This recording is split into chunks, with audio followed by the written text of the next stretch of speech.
Hello, welcome back to my channel VS world. బాగున్నారా అండి? ఈరోజు పప్పన్నంలో ఫిష్ ఫ్రై చేసుకుందాము. చాలా బాగుంటుందండి. ఈ ఫిష్ని 1/2 కేజీ తీసుకున్నానండి. బాగా క్లీన్ చేసి అందులో వేడి వేడి వాటరు దాని మీద పోయాలండి. ఆ పోయడం వల్ల మనం ఆ ఫిష్ చాలా బాగా ఉబ్బి ఆ తర్వాత అంటే వేడిగా ఉడుకుతుందండి. అందులో స్కిన్ను ఊడేదానికి మనకు చాలా ఈజీగా ఉంటుంది. ఆ ఫిష్ అన్నీ బాగా కలపాలి, ఎందుకంటే అన్నిటికీ వాటరు అందాలి కాబట్టి. ఆ వేడి వాటర్ పోయడం వల్ల మనం ఈజీగా స్కిన్ తీసుకోవడానికి చాలాగా బాగుంటుంది. మామూలుగా అయితే కూరల్లోకి కూడా మనం ఫిష్ స్కిన్ తీస్తే కూడా బాగుంటుంది, ఫ్రైకి కూడా బాగుంటుందండి. ఈ వాటర్ అన్నీ పారబోసేసిన తర్వాత చాక్ తీసుకొని చిన్నగా రఫ్ చేయాలండి. ఈ బ్లాక్ అంతా పోతుంది. ఆ బ్లాక్ అంతా పోవాలంటే మనము మామూలుగా స్కిన్ను తీసేసేదానికంటే ముందుగా ఆ రఫ్ చేయడం వల్ల కూడా ఆ స్కిన్ అంతా ఊడిపోతుందండి. ఈ స్కిన్ను ఉంటే కొంతమందికి ఇష్టం ఉండదు, కొంతమందికి అంటే చూసేదానికి చాలా బాగుంటుందండి. స్కిన్ ఉంటే అంత తినరు ఎవరు, చాలామంది కూడా ఇష్టంగా తినరు. అంటే ఈ చికెన్ లాగా ఉండాలా అనుకోండి, అట్టేటప్పుడు మనం ఫిష్ని ఆ స్కిన్ తీసేస్తే మనం ఫిష్ కూడా చికెన్ ముక్కల్లాగే ఉంటాయండి. ఈ చేపలకి ముళ్ళు కూడా అంత బాగా ఎక్కువగా ఉండవు. వాటిని కూడా నమిలేసేయచ్చు చాలా ఈజీగా. అంటే ఇవి చిన్న చిన్న చేపలండి, అందుకని ఈ ముళ్ళులు కూడా పెద్ద పెద్ద ముళ్ళులు ఉండవు వీటికి. మనం చూసి చేపలు అన్ని రకాలు చాలా ఈజీగా ఉండేటట్లు మనం తెచ్చుకోవచ్చు. ఏ చేపలకైనా కానీ మనం ఫ్రై చేసుకునేటప్పుడు వాటికి ఈ విధంగా వేడి వేడి నీళ్లు పోయడం వల్ల స్కిన్ ఈజీగా మనకు వచ్చేస్తుంది. ఈ స్కిన్ తీసిన చేపలైతే చాలా చూసేదానికి బాగుంటుంది, మనం చేసుకోవడానికి కూడా బాగుంటుంది వంటలు. చూడండి, చాలా ఈజీగా వచ్చేస్తుంది. చాకుతో ఊరికి రఫ్ చేస్తేనే బాగా స్కిన్ అట్టు వచ్చేస్తుంది. చూడండి ఎంత బాగా వస్తుందో. ఇలా వచ్చినాయి చూసేదానికి ఎంత అందంగా ఉండేది కాకుండా మనకు తినడానికి కూడా ఇష్టంగా తింటారు. చాలామందికి చేపలంటే ఇష్టం ఉండదు, కానీ హెల్త్ పరంగా చాలా మంచిది కదండి. అందుకని మనం ఈ విధంగా చిన్నగా ఓపిక పెట్టుకొని మనం చాలా తొందరగా క్లీన్ చేసుకోవచ్చు. చూడండి ఎంత తెల్లగా చాలా బాగా వచ్చాయి. మనకి ఇందులో కావాల్సిన పదార్థాలు కారము, అల్లము, గరం మసాలా పొడి, సాల్టు, అంతేనండి. ఈ 4 కలుపుకొని మనము వాటర్ వేసి కలిపి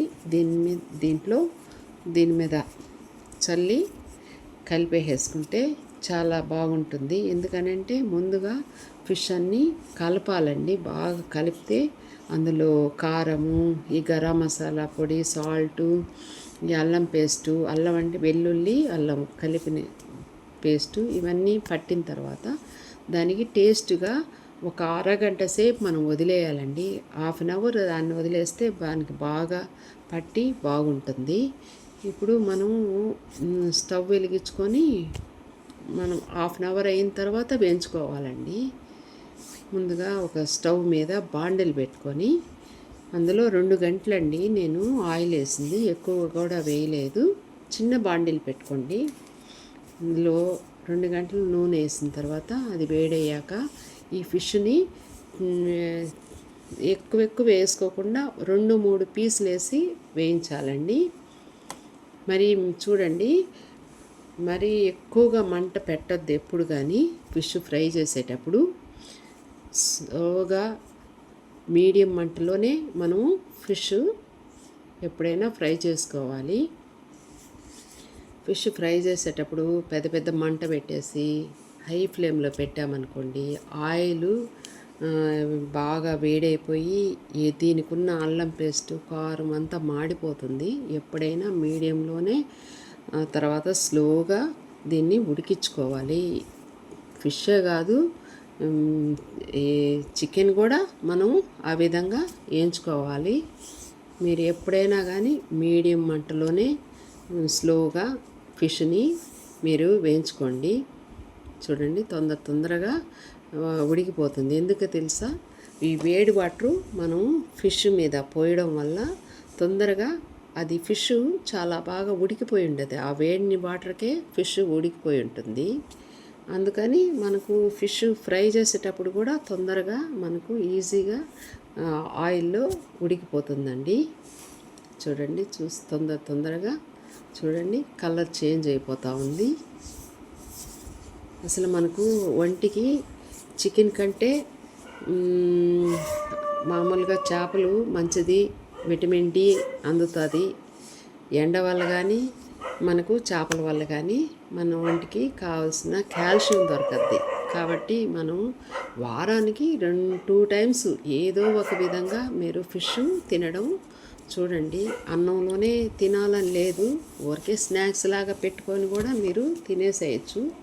ఈ విధంగా ఉంటే ఒక ఆనియన్ పెట్టుకొని ఇట్లాగా పచ్చిమిరపకాయ, ఉల్లికాడలు అవన్నీ వేసుకొని తినేసేస్తూ ఉంటే కూడా తెలియకుండానే కూర్చున్నప్పుడు అవి ఫ్రై చేసుకొని తినచ్చండి. ఈ విధంగా కలిపేసింది కూడా మనము ఫ్రిడ్జ్లో పెట్టేసేసిన తర్వాత రోజు కానీ 2 ముక్కలు అట్లా వేయించుకోవచ్చండి. ఒకటేసారి వేయించుకోవాలని లేదు. ఫిష్ చూడండి ఎంత బాగా వేగిందో. అట్లాగా చిన్న మంటలో మనం వేయించుకోవడం ముందు మనం అది గమనించాలండి. పెద్ద మంటలో ఎక్కువగా హై ఫ్లేమ్లో పెట్టుకున్నారంటే మాత్రం ఫిష్ అసలు టేస్టే మారిపోతుంది. చిన్న మంటలోనే మీడియం మంటలోనే ఫిష్ ఉడకాలండి. చూడండి ఎంత బాగుందో, కలర్ఫుల్గా చాలా బాగుంది. సింపుల్గా నేంది అల్లం పేస్టు, గరం మసాలా, సాల్టు, కారం అండి. ఎక్కువగా కూడా మనం వేసుకోవలేదు. ఆ చేపలు బట్టి కొంచెం కారం ఉంటే చాలు. ఎందుకంటే మనకు గరం మసాలా కూడా కారం ఉంటుంది కాబట్టి మనం మామూలు కారం కూడా 2 స్పూన్సే వేసానండి. చూడండి మళ్ళా సెకండ్ టైం మళ్ళా ఫిష్ని వేస్తున్నానండి. ఈ విధంగా స్లోలో మీరు వేయించుకోవాలి. ఇలా వేయించుకున్నది చాలా టేస్ట్గా ఉంటాయండి. మీరు ఈ విధంగా చేసుకోండి. వాటర్ మాత్రం వేడి వాటరు చేపల మీద పోయడం వల్ల స్కిన్ ఈజీగా వచ్చేస్తుంది. మీరు ఆ విధంగా ఒకసారి ట్రై చేయండి, చాలా బాగుంటుంది. చేసి వాటిని ఫ్రైకి మాత్రం మీరు ఉపయోగించుకోండి. కూరల్లోకి అయితే మీరు అట్లానే ఉంచుకోండి. స్కిన్ కూడా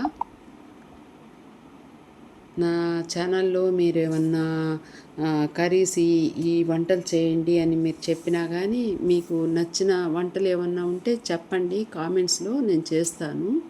మా గార్డెన్లో ఉల్లికాడల కోసం వచ్చానండి. ఉల్లికాడలు కూడా చాలా టేస్ట్గా ఉంటుంది. అందుకనే ఉల్లికాడలు, పచ్చిమిరపకాయలు కూడా బాగుంటాయండి. లేత పచ్చిమిరపకాయలు, ఉల్లికాడలు తీసుకొని కొంచెం కరివేపాకు కూడా అందులో వేయించి మనం తింటే చాలా బాగుంటుందండి. చూడండి అట్లాగా కరివేపాకు, ఉల్లికాడలు, పచ్చిమిర్చి మనం వేసుకొని తినచ్చండి. నా ఛానల్ నచ్చితే మీరు లైక్ చేయండి, షేర్ చేయండి, సబ్స్క్రైబ్ చేయండి, కామెంట్స్ పెట్టండి. చూడండి ఎంత బాగుందో. ఫ్రై ముక్కలు ఊరికే తినేసేయచ్చు. పప్పు అన్నంలోకి చికెన్ కూడా బాగుంటుంది. అలాగే మనం ఫిష్ సూపర్గా ఉంటుంది. ఏదేమైనా కానీ పప్పు అన్నంలో ఫిష్ ఉన్నంత టేస్ట్ ఏది ఉండదండి. ఊరికే కూడా స్నాక్స్ లాగా మనం తినచ్చు. చూడండి మీరు చేసుకొని తినండి, ట్రై చేయండి ఒకసారి. ఫ్రై ఈ విధంగా చేయండి. థ్యాంక్స్.